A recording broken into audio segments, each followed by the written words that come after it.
So in this area, well, today we're going to work on this mid-band, this band of cloud here.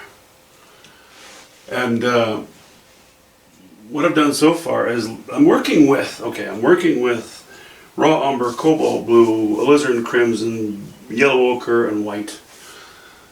Varying degrees of each. I didn't want this to be too dark. Yes, it's very dramatic if this is dark against the light, but this is going to be a little bit darker on the outer edge anyways, so that'll bring more strength in. I'd like to keep it kind of warm. It's a bit of yellow ochre and alizarin crimson mixture in places will give it some color and some strength. Certainly around here, you know, that's a fairly big mass. It needs some interest. I'm kind of, the approach is the same as with the sky. I'm putting on dollops of paint here and there, roughly where I'm placing them roughly where I think they need to be. Then I can go back into it once it's covered and make some changes, some you know, whatever is deemed necessary. So let's get to it.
Well, let's begin a bit of an upsweep.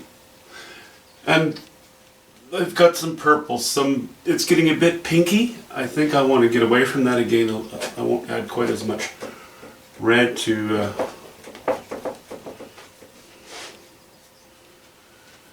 the paint as I move my way into here and up here.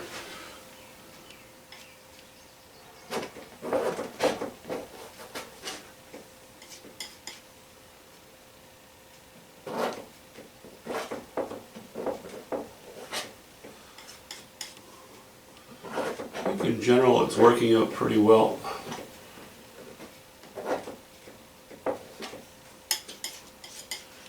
You know, we have, I mentioned before that, yeah, we're working on a line drawing, so, you know, you don't see, if it's going to be a painting, okay, if it's just going to be a line drawing, then you have to sort of fulfill all your intentions just in the drawing, almost, well, immediately, really. But when it's a line drawing meant as a sketch for painting, you haven't got your values or your colors in yet. See, you know, it can look a little bit off kilter until you get those in. And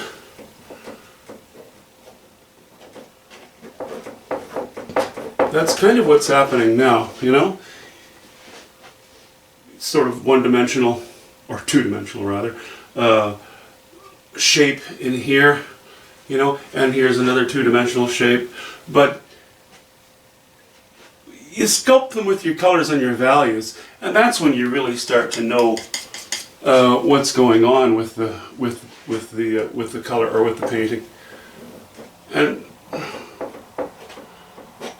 I like how this is working out. You know, we have, even though our clouds swoop up like this, we also have high value here, a little higher value here. These rocks will have high value. So you also get sort of an, what is it, suggested line joining these two. You know, you're sort of joining the dots subconsciously, I suppose. And that will come around as well. So that really helps. Again, it's an aid to frame your most interesting area.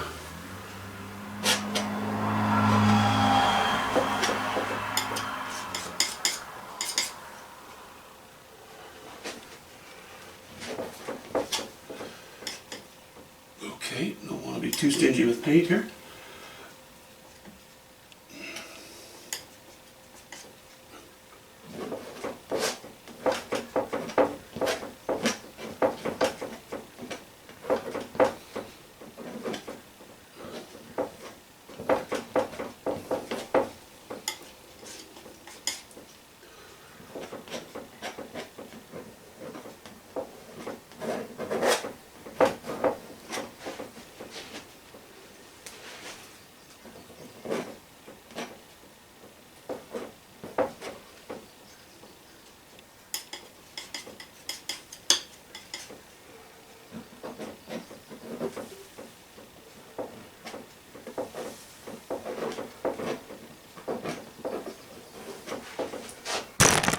Whoops, sorry about that.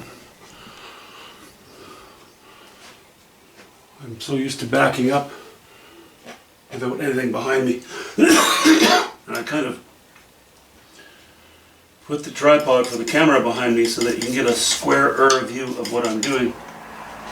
But then of course I have to bear in mind where the camera is and not just run into it.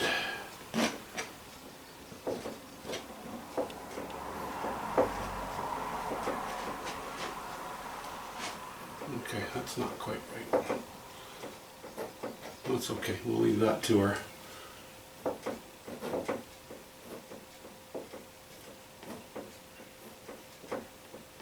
Somewhat to our finishing touches.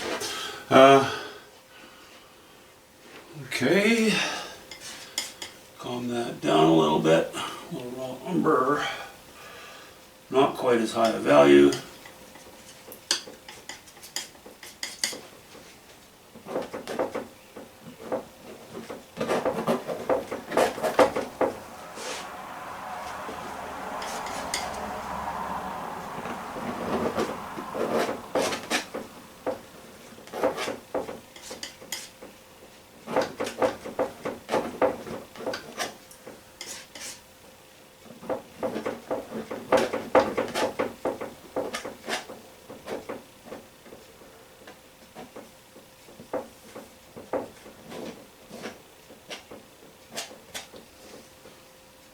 Alright, a little more red again.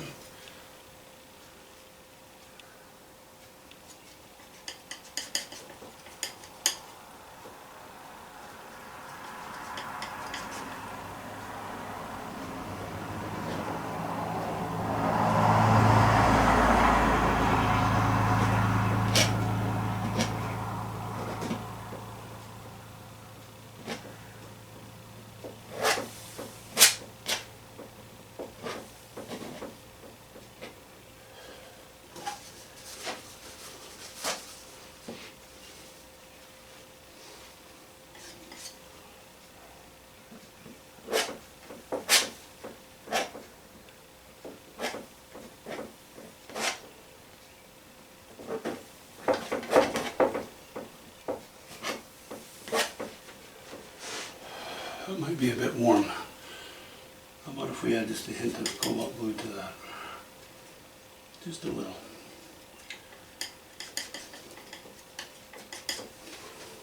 That's better.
Whoops.